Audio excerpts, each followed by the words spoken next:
চলে গেল আজ মনেরই তারা, সুখে মোদের হৃদয় কিনারা। ভাই বুঝলাম না, কালকেই দেখলাম আখি তার বয়ফ্রেন্ডের ছবি দিয়ে সেখানে আলহামদুলিল্লাহ লিখেছে, আবার এর পরপরই দেখলাম আখি আবার কান্নার ভিডিও দিয়েছে, এখন আবার দেখছি বিষণ্ণ মনে ঘুরে বেড়ানোর ছবি দিচ্ছে, স্যাড সং দিচ্ছে। এর কারণ কি? এর কারণ কি তাহলে আহাদের পঞ্চম বিয়ে? 2 দিন আগেও যে বিএফ নিয়ে এত খুশি ছিল, একদিনেই বিএফ এত কষ্ট দিল যে এত ইমোশন হয়ে ইমোশনাল ভিডিও করছে, এমনকি কান্নার ভিডিও শেয়ার করছে।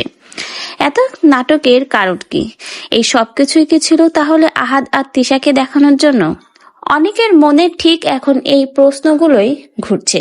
রিসেন্টলি সোশ্যাল মিডিয়াতে 2 দিন আগেই দেখা গেছে আখি তার বয়ফ্রেন্ডের সাথে একটা ছবি শেয়ার করেছে এবং ক্যাপশনে লিখেছে আলহামদুলিল্লাহ। সেটা দেখে সকলেই ভেবেছে আখির জীবনে নতুন কেউ এসেছে, আখি হয়তো নতুন করে সংসার শুরু করতে যাচ্ছে।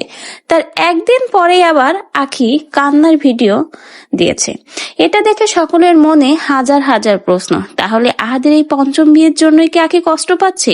এর মধ্যেই দেখা গেছে আখি কিন্তু একের পর এক ইমোশনাল ভিডিও দিয়ে যাচ্ছে, প্রত্যেকটা খুবই কষ্টের সং দিয়ে দিচ্ছে। এটা দেখে এখন অনেকেই বলছে তাহলে আখি এতদিন যে বয়ফ্রেন্ডের ছবিটা দেখিয়েছিল সেটা হয়তো আহাদকে জ্বালানোর জন্য, কিন্তু আখি তো আর বোঝেনি আহাদকে জ্বালাতে যে তিশাই যে তাকে জ্বালিয়ে দিবে এটা হয়তো আখি বুঝতে পারেনি, এজন্যই তো এখন কষ্ট পেয়ে কান্না করছে। আখি চেয়েছিল কিছুদিন একটু আহাদ আর তিশার সংসারে অশান্তি বাঁধাতে, কিন্তু অন্যের সংসারে অশান্তি বাঁধাতে যে এখন নিজেই কান্নাকাটি করছে, কারণ আহাদের পঞ্চম বিয়ের প্রিপারেশন চলছে। এটা দেখে আখি যেন একদমই ভেঙে পড়েছে।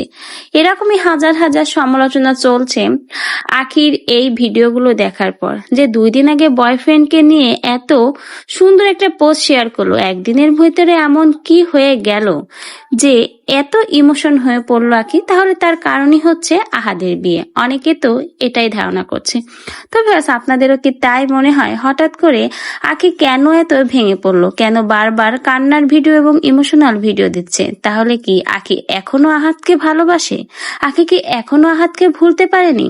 আর এতদিন ধরে যে সোশ্যাল মিডিয়াতে তার বয়ফ্রেন্ডের কথা বলছে, সবকিছুই কি নাটক? সবকিছুই কি আহাদকে দেখানোর জন্য? এটাই এখন সকলের প্রশ্ন।